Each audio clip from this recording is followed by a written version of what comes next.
بسم اللہ الرحمن الرحیم۔ تکبیرات تشریق کے حوالے سے ایک اختلاف آپ کے سامنے میں بیان کرنا چاہتا ہوں۔ صلاح الدین یوسف ایک وہابی عالم تھا، اس نے پچھلے سال ہی اس کی ڈیتھ ہوئی ہے۔ وہ وہابیوں میں بہت سارے مسائل متفرد تھا، اس میں ایک اس کا تفرد تھا کہ ایام تشریق میں جو ہم تکبیرات تشریق ہر نماز کے پاس پڑھتے ہیں، اس کا کہیں ثبوت نہیں ہے۔ تو آج میں آپ کے سامنے یہ بیان کروں گا کہ عدم علم عدم وجود کو مستلزم نہیں۔ جب آپ کے پاس کسی چیز کا علم نہیں تو اس کا مطلب یہ نہیں کہ وہ چیز پائی بھی نہیں جاتی، وہ ایگزسٹ نہیں کرتی۔ تو یہ آپ کی کم علمی ہوتی ہے کہ آپ اس کو بالکل سرے سے انکار کر دیں۔ پہلی بات یہ ہے، ائمہ اربعہ کا موقف اس حوالے سے میں بیان کر دوں کہ تکبیرات تشریق کے حوالے سے ائمہ کا موقف کیا۔ یہ فقہ المذاہب الاربعہ کا صفحہ نمبر 203 ہے۔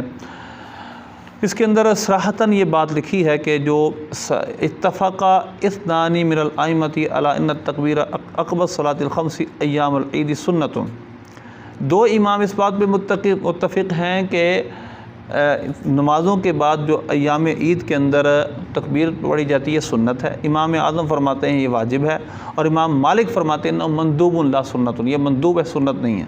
اس کا مطلب یہ ہے کہ ائمہ اربعہ اس کی مشروعیت کے قائل ہیں، یعنی چاروں کے چاروں امام اس بات کے قائل ہیں کہ تکبیر تشریقات، یہ تکبیر تشریق جو ہے یہ باقاعدہ ثابت ہے، یعنی یہ سنت ہے، مستحب ہے، واجب ہے، یہ بات ثابت ہے۔ اور یہ تشریق کا معنی ہوتا ہے روشنی کرنا۔ اصل میں یہ قدید اللحم سے بنا، یہاں اس کی تشریح لکھی ہے تقدید اللحم، یعنی منی کے دنوں میں، یعنی ان دنوں میں کیونکہ قربانی کر کے گوشت سکھایا جاتا ہے، اس وجہ سے اس کو تشریق ایام تشریق کہا جاتا ہے، کیونکہ اس تشریق کا معنی تقدید اللحم بیان کیا گیا ہے اس فقہ المذاہب الاربعہ میں۔ اب احناف کے نزدیک واجب ہے، اس کی کچھ شرطیں ہیں۔ نمبر ایک، وہ فرض نماز کے ساتھ ہو اور جماعت مستحبہ کے ساتھ ہو، اور وہ جماعت مردوں کی ہو، اور تیسری یہ وہ مقیم ہو، مسافر نہ ہو۔ یہ کچھ شرطیں ہیں، مصر میں ہو۔ چوتھی شرط یہ ہے کہ وہ مصر میں ہو، یعنی شہر میں ہو، گاؤں والوں پر یہ چیز واجب نہیں ہوتی۔ تو اب چند شرطیں تو انشاءاللہ میں آخر میں چند مسائل بیان کروں گا۔ پھر اللہ فرماتا ہے وَيَذْكُرُ اسْمَ اللَّهِ فِي أَيَّامٍ مَعْلُومَاتٍ، معلوم دنوں میں اللہ کا ذکر کرو۔ یہ ایام تشریق، اس سے مراد بہت سارے مفسر لیے، جیسے تفسیر ابن عباس میں تنویر المقیاس، اسی طرح سیدنا عبداللہ بن عباس رضی اللہ عنہ کا یہ قول تفسیر در منصور میں بھی ہے، اور بہت ساری تفاسیر میں موجود ہے، تفسیر طبری میں، تفسیر جلالین میں، تفسیر بغوی میں، تفسیر ابن کثیر میں، اور بہت ساری تفاسیر میں یہ قول لکھا ہے کہ ان معلوم دنوں سے مراد اللہ کا ذکر معلوم دنوں میں کرو، اس سے مراد ایام تشریق ہیں۔ ایک قول انہوں نے یہ بھی لکھا ہے۔ تو لہذا وہ یہ بات یاد رہے، صلاح الدین یوسف اس بات کا قائل تھا کہ ان دنوں میں مطلقاً ذکر کیا جائے، مطلقاً تکبیرات کہی جائیں۔ ہم کہتے ہیں مطلقاً تکبیرات بھی ثابت ہیں، اور اس طرح کے نماز کے بعد، 5 نمازوں کے بعد تکبیرات تشریق بھی ثابت ہیں۔ اس کا ثبوت کہاں ہے؟ پہلی بات تو یہ ہے سنن کبریٰ، امام بہقی رحمۃ اللہ علیہ کی سنن کبریٰ۔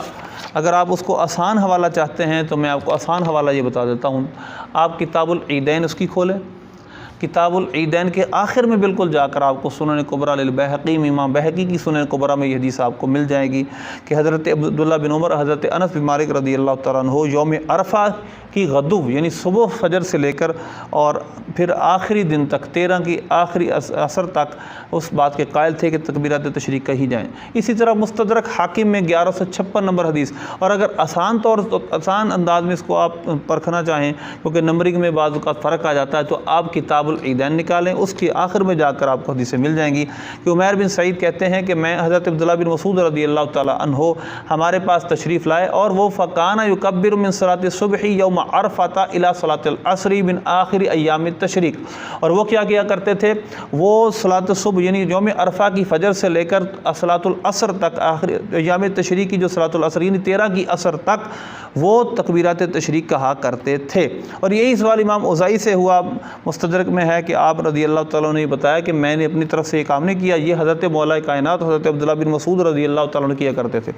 اسی طرح یہ جو مصنف ابن ابی شیبہ کی دوسری جلد مکتبہ رشیدیہ کا مطبوعہ ہے، اس کے ایک صفحہ نمبر 72، پھر 73، 91، 92 اور 95 پر اس کے مختلف احکام درج ہیں۔ یعنی تکبیر تشریق کے۔ اور یہ یاد رہے، میں یہی بات عرض کرنا چاہتا ہوں کہ عدم علم عدم وجود کو مستلزم نہیں۔ اگر آپ کو وقت نہیں ملتا پڑھنے کا اور آپ کے پاس دوسری مصروفیات ہیں تو آپ کسی چیز کا انکار نہ کریں، اس کو اپنے کسی بڑے کی طرف پھیر دیں۔ اب دیکھیں، باب ہے التکبیر من ای یوم ہوا الی ای ساعت۔ امام بخاری کے استاد باب یہ باندھتے ہیں کہ یہ ایام تشریق میں جو تکبیر کہی جائے کس گھڑی سے کس گھڑی تک، کس وقت سے کس وقت تک کی جائے۔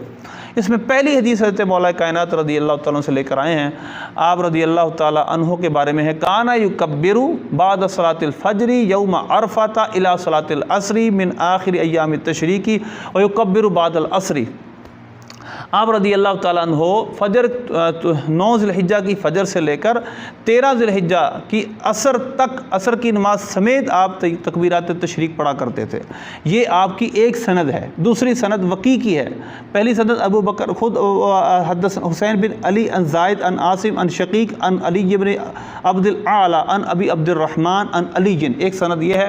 دوسری سند وقی عن ابی حباب عن عمیر بن سعید، جو ابھی میں نے یہ سنن کبریٰ البیہقی کی بھی سند میں عمیر بن سعید حضرت عبداللہ بن مسعود سے روایت کرتے ہیں، وہ مولا علی سے بھی روایت کرتے ہیں، انہ کان یکبر من صلاۃ الفجر یوم عرفہ الی صلاۃ العصر من آخر ایام التشریق۔